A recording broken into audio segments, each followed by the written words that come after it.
Bora falar da prova então agora. Tivemos a largada, Max tranquilo, não sei o quê, confusões ali um pouco mais atrás. O que vocês acharam da corrida, Christian? Começando com você, da corrida em si. Talvez até a hora que começou a chover. Acho que até a hora que começou a chover não teve nenhuma surpresa, mais ou menos aquilo que todo mundo imaginava, né? Mônaco é praticamente impossível você passar. Inclusive, várias pessoas odeiam a corrida de Mônaco justamente pelo fato que não tem graça nenhuma, acaba sendo uma procissão. E inclusive, eu queria deixar bem claro para alguns ouvintes, né? Alguns que seguem a gente aqui, inclusive, tiveram vários comentários. Nossa, Mônaco é a pior corrida do ano, isso, aquilo. Eu concordo. Para quem está assistindo, é uma corrida chata, porque é óbvio que você quer ver ultrapassagens, quer ver o cara se enfiando por dentro, por fora, você quer ver ação acontecendo durante a corrida. Por outro lado, para quem já guiou em Mônaco, pelo menos para mim, aquilo que você consegue extrair da pista e quando você acerta uma volta rápida em Mônaco, não tem satisfação maior que isso. É demais. Por isso que eu coloco Mônaco como uma das minhas pistas preferidas. Mas eu tô também com esses comentários negativos a respeito da corrida, que acaba sendo uma corrida meio chata. Como você também disse agora, Thiago, até a hora que choveu, né? A hora que choveu deu uma embananada lá na corrida. Tiveram alguns pilotos que fizeram uma estratégia um pouco melhor, outros que não fizeram, mas no final das contas, a gente acabou não vendo tanta mudança assim na hora da chuva, né? Eu achei que fosse ter mais mudança, todo mundo meio que fez aquele trabalhinho feijão com arroz, entrou no box, trocou o pneu, o único que tentou ser um pouco diferente, e eu acho que eles fizeram de propósito, foi o Alonso. Você achou que foi de propósito ali? Eu achei que foi, que eles calcularam se ele tivesse que entrar de novo, quanto tempo ele teria perdido, se ele iria para terceiro ou não. Então, quando ele entrou no box e ele trocou para aquele pneu, para outro pneu slick na primeira parada. Médio. Isso, exatamente. Eu acho que ele fez de propósito em caso que só tivesse chovendo um pouquinho de um lado da pista, não tivesse chovendo do outro, a pista secasse, e daí ele com certeza teria se dado muito bem. Só que aparentemente não foi o caso, mas ele voltou, trocou de pneu, saiu até com uma certa folga e não teve problema nenhum. Ele terminou em segundo do mesmo jeito. Quanto aos outros, falar o que da corrida? O Magnussen deu uma enterrada legal lá no Sargent. Lá na Mirabeau, saindo lá do cassino, ele veio de longe, a hora que eu vi ele se enfiando por dentro, eu falei, não vai dar, e deu. Mas aquela passada foi bem bonita. E tem um negócio que você comenta, Cris, que acho que deu pra ver muito bem nessa prova, que os carros realmente são, cara, pareciam ônibus escolares andando em Mônaco. Não, os carros são muito grandes. Carros. Eles são surrealmente grandes. A gente tinha comentado isso lá no último programa, de repente, no mínimo 30% maior do que, sei lá, carros da década de 90, anos 2000. Então, é claro que tudo isso dificulta o fato de você conseguir ultrapassar lá em Mônaco. Eles são muito grandes. O problema não é a pista. O problema são os carros. E daí tem uma série de pessoas que reclama da pista, reclama da corrida. Mônaco sempre foi uma prova difícil de você conseguir ultrapassar, por isso que a classificação era mais importante do que nunca. Só que hoje em dia é pior ainda, porque os carros estão muito grandes. E não tem o que fazer. Eles estão indo nessa tendência de ficar cada vez maiores. Então, não tem o que fazer. Ou você aceita correr desse jeito em Mônaco, ou se não, tira a prova do calendário. Eu acho que não sai do calendário porque tem de festa, de agito lá, não sei se sairia, mas como que você viu a corrida, Nelsinho?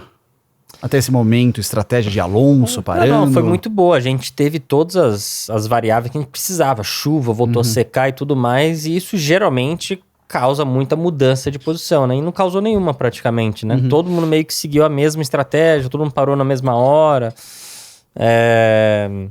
Então, eu não vou dizer que foi uma pena, mas teria sido legal se tivesse tido algumas trocas, alguma coisa durante essa mudança de clima aí.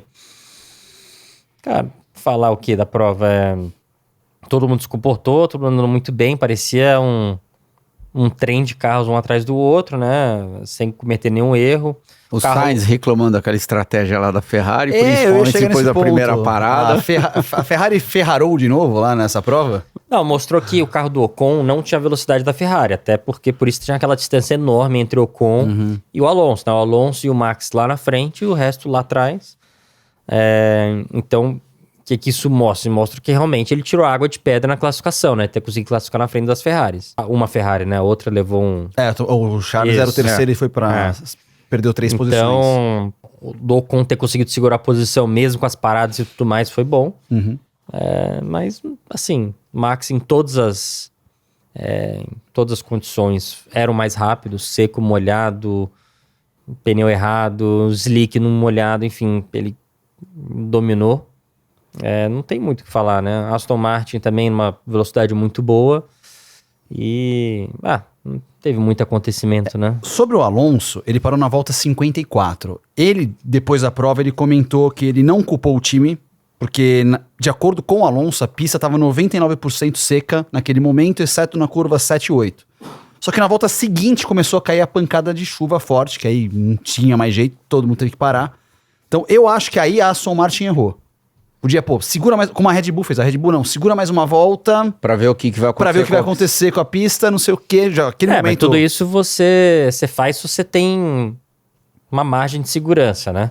Se você tá lá, o trenzinho um atrás do outro, depois de uma relargada de safety car, alguma coisa, é muito mais difícil você tomar a decisão do que quando você tá 10, 15 segundos de distância pro carro de trás. Então você tem muito tempo pra pensar o que vai fazer. Enfim, ainda mais a questão do Max e do Alonso, os dois tinha um coringa praticamente, né? Eles podiam ter parado, saído e parado de novo sem perder posição. Não, que foi isso Foi o que o Alonso fez. Então... É que eu acho que se o Alonso tivesse aguardado mais uma volta, tivesse parado junto assim, os dois parando juntos, com uma distância que eles estavam mais ou menos de uns 6, 7, 8 segundos ali entre eles, e os dois na mesma condição, com o pneu intermediário, podia ser, sabe, uma pressão... Porque o Max, depois que o Alonso fez os 2 pitstops, aí a vantagem mas era muito grande. O Alonso tinha muito mais vontade de segurar um pódio do que... Você acha que possivelmente, do que possivelmente ganhar a corrida, né? Ele, com certeza, ele tá falando... Tipo o Alonso, né? Ele não culpa a equipe por nada, mas se ele tivesse perdido o segundo lugar, tivesse caído pra quarto, alguma coisa, ele estaria furioso, né? Pra ele ganhar a corrida ali, independente de qual pneu que ele colocasse, ele não ia sair na frente do Max, né? E o Max, eles não erraram nenhuma estratégia, nada, então não tinha muito o que fazer. Voltando àqueles comentários, né, de Mônaco, a corrida, claro, ela acaba ficando um pouquinho chatinha de vez em quando, só que para quem tá guiando, ela é extremamente na corrida desafiadora, muito difícil. Como? Na corrida também é? O Alesi me ensinou uma coisa na minha primeira visita, né? Ele foi em 92, né? Eu nunca tinha corrido lá de Fórmula 3 Fórmula 3000. Carro ali, né? Isso, exatamente, com esse carro aqui, ó. Daí ele chegou, ele virou e falou assim, a única coisa que você tem que ter aqui em Mônaco é paciência. Eu olhei assim, mas como assim paciência, né? É meio contraditório se você parar pra pensar, né? Guarda-reio aqui do seu lado o tempo todo, né? Troca de marcha, sei lá, 35, 40 trocas de marcha por volta, né? Então, é meio estranho, né? Daí ele falou assim, nossa, a corrida é longa pra caramba, você vai largar, você vai andar, daí você você vai passar na frente do box, você vai ver a sua placa, menos 65 voltas, ou seja, ainda faltam 65 voltas. E a sua percepção dentro do carro é que você já andou muito. E daí ele falou, você não pode bater. É claro que você vai acabar encostando no guarda-reio algumas vezes durante a corrida. Eu olhei assim para ele, eu falei, como assim encostando no guarda-reio? Realmente, você encosta. E na minha primeira visita em Mônaco, primeiro que eu dei uma panca no primeiro treino, lá no S da piscina, eu calculei errado aquela primeira da esquerda, eu arranquei essa roda na primeira da esquerda, arranquei essa roda na direita e arranquei essa roda a hora que terminou. É que naquela época também, hoje em dia... Era mais apertado. Não é que era mais apertado. O S inteiro era guarda-reio do lado de dentro, do lado de... Tipo assim, você pegava a zebra, só que quando acabava a zebra era guarda-reio dos dois lados, do lado de dentro, né? Hoje em dia é aberto, né? Então você te salva um pouco de vez em você quando, consegue pegar a zebra, assim, sem ter medo e você consegue enxergar muito mais, né? É uma coisa você enxergar na sua frente um S assim, né? Quem tá vendo um S, mas era barreira aqui que você tinha que dar a volta. Hoje em dia são as zebras e as barreiras ficaram bem mais afastadas para você conseguir enxergar e calcular com muito mais facilidade. Porque hoje em dia, se você errar a primeira, beleza, você passa por cima da segunda. Antigamente, como era barreira nas duas, você erra um pouquinho a primeira, e ali você tá quase flat, né? Hoje em dia é flat, mas dependendo do ano do carro. Você erra a primeira, você vai bater na segunda. Isso E não que tem a foi dúvida. exatamente isso que aconteceu. Eu errei a primeira, bati na segunda, e daí a sobremesa veio aqui nessa roda traseira. No final, isso pode ter certeza que o Giancarlo não ficou muito contente Não. comigo. Mas daí o final de semana foi se desenvolvendo e eu acabei terminando em 8º, que foi um ótimo resultado pra gente. Mas eu lembro direitinho aquilo que ele tinha comentado comigo. Ele falou, meu, só tem paciência, fica andando, que é meio que aquilo que a gente até já comentou em outros programas. A corrida meio que vem para você. Se você tiver um carrinho bom, bem equilibrado e você não fizer besteira nenhuma durante a corrida, ela acaba vindo para você. Terminei em 8º, numa situação que era bem diferente de hoje em dia. Imagina, tinham 34 carros, né? Tinha pré-classificação, daí tinha a classificação, então você tinha 2 chances. Graças a Deus a gente não tinha que fazer a pré-classificação, mas você tinha que classificar para a corrida. E naquela época largavam 26 carros.